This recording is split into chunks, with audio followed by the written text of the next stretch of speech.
All right. Welcome back, everyone. Ready for another deep dive. You bet. Today, we're digging into something a little different. Okay. You guys sent in this live press conference audio. Oh, wow. And, it's Donald Trump Okay. at Mar-a-Lago. All right. And I'm intrigued. this is not your typical press conference. I'll just say that right off the bat. Okay. How so? Well, first of all, it is Lumon. Oh, really? It covers like a zillion topics. Wow. And of course, it's Trump. So classic Trump. Oh, yeah. Very, very, very classic Trump. Okay. Well, I'm definitely ready to unpack this. And to make things even more interesting, Yeah.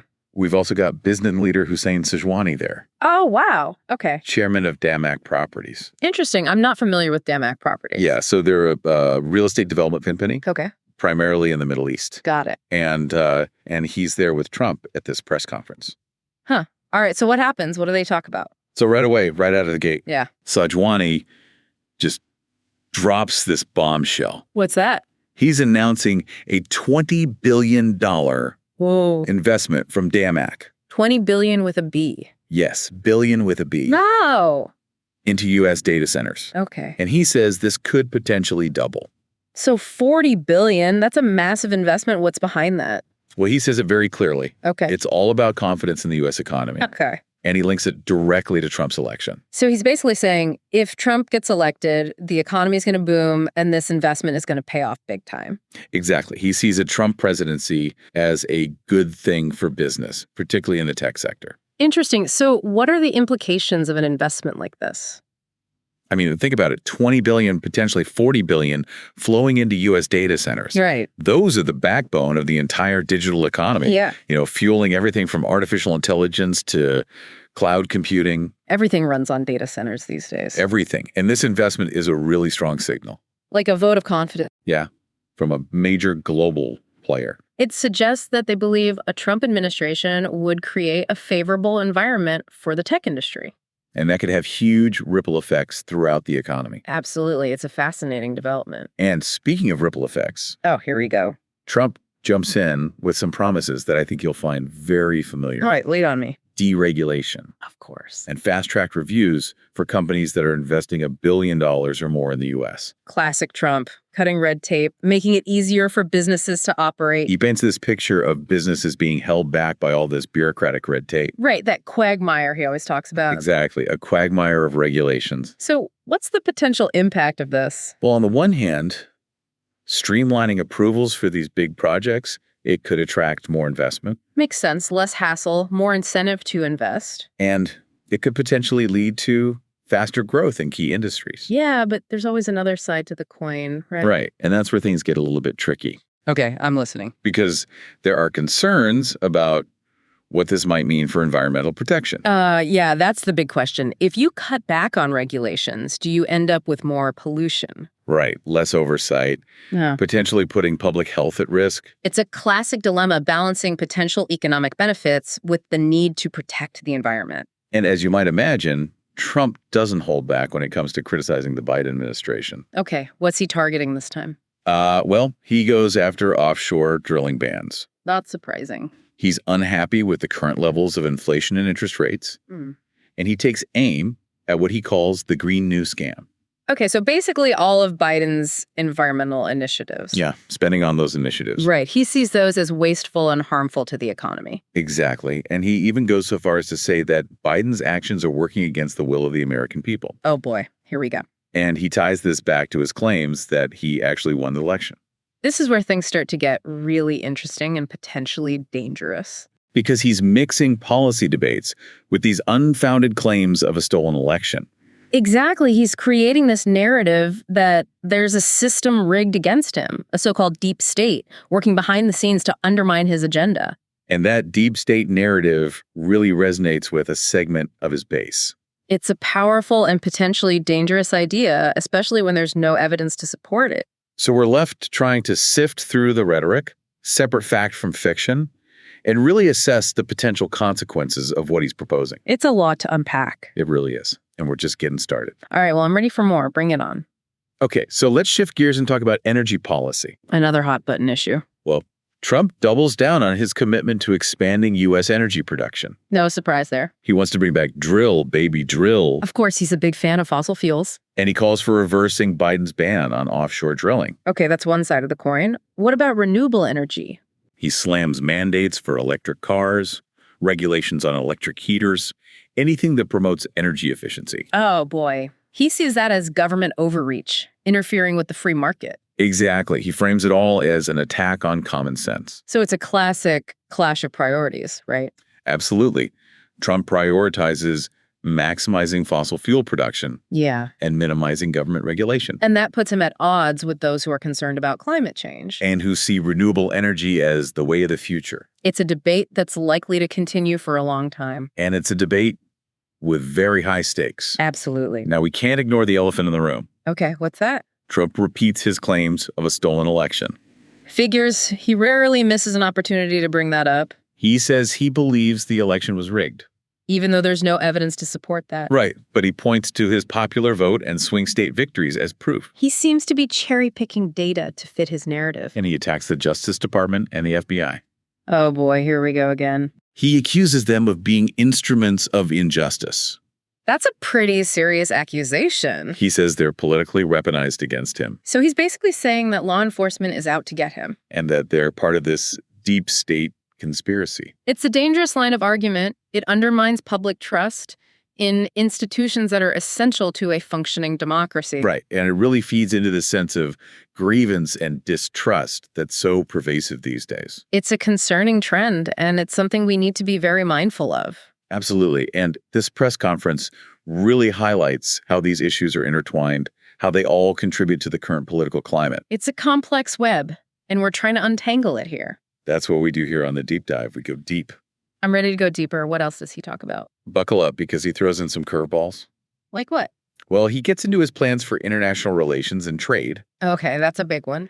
and he says he wants to settle up with Russia and Ukraine. Settle up. What does that even mean? He calls the war in Ukraine a Biden fiasco, Oh, he blames Biden for everything. and he insists that it wouldn't have happened if he were president. That's a big claim. Is he suggesting he would have appeased Putin?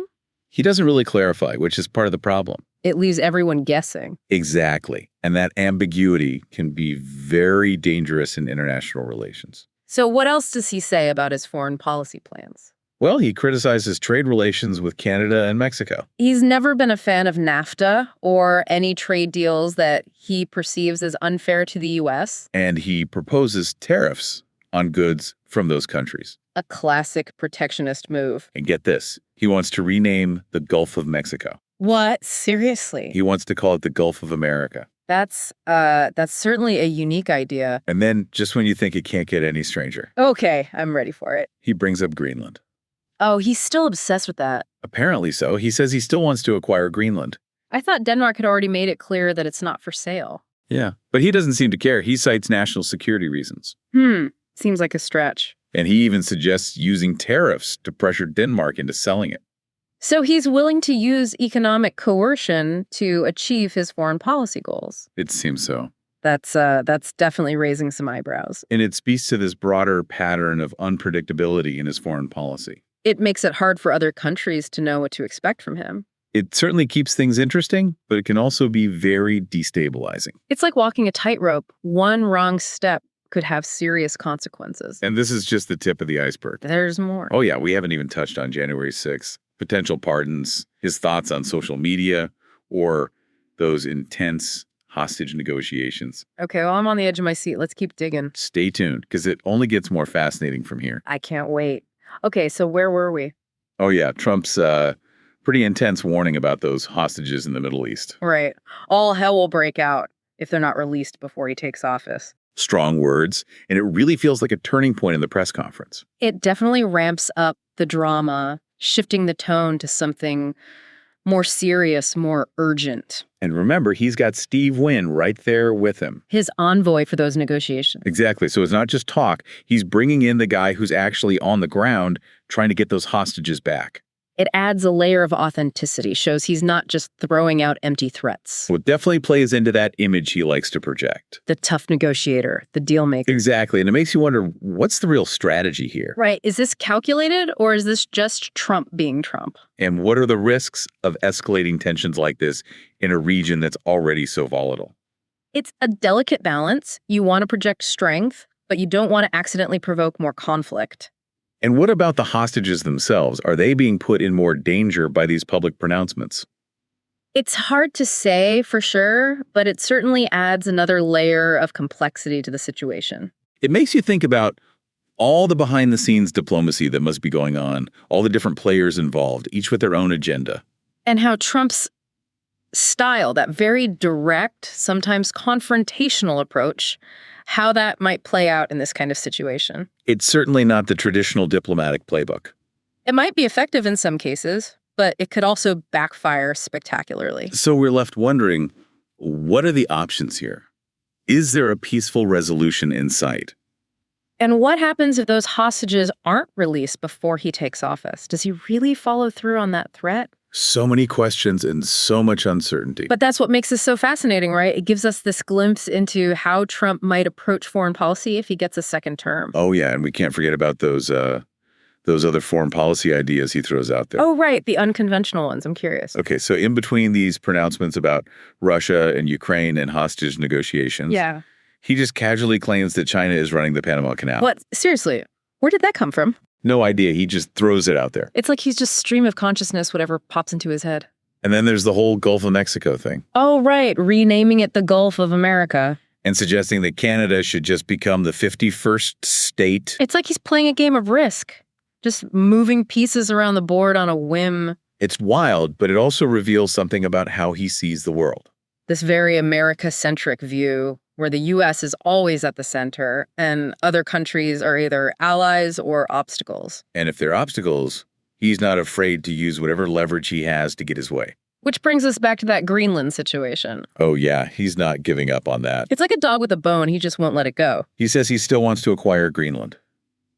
Even though Denmark has repeatedly said no. He doesn't seem to care. He insists it's a matter of national security. But it feels more like a personal obsession at this point. And he's willing to use tariffs to pressure Denmark into selling. So basically, economic blackmail. It's a pretty aggressive tactic, and it raises all sorts of questions about his approach to diplomacy. Does he believe that everything has a price? That every deal can be struck if you just apply enough pressure? It's hard to say for sure, but it's definitely a pattern we see throughout this press conference. He goes from Russia to Ukraine to China to the Middle East to Greenland, all while weaving in these claims of a stolen election and a deep state working against him. It's almost dizzying. It's like he's trying to create this alternate reality, a world where he's always in control, always winning. And where anyone who opposes him is automatically part of this grand conspiracy. It's a powerful narrative, and it clearly resonates with a segment of the population. It's also a very dangerous narrative because it undermines trust in institutions, fuels polarization, and makes it harder to have rational conversations about complex issues. And it's especially concerning when you consider the potential consequences of his actions on the world stage.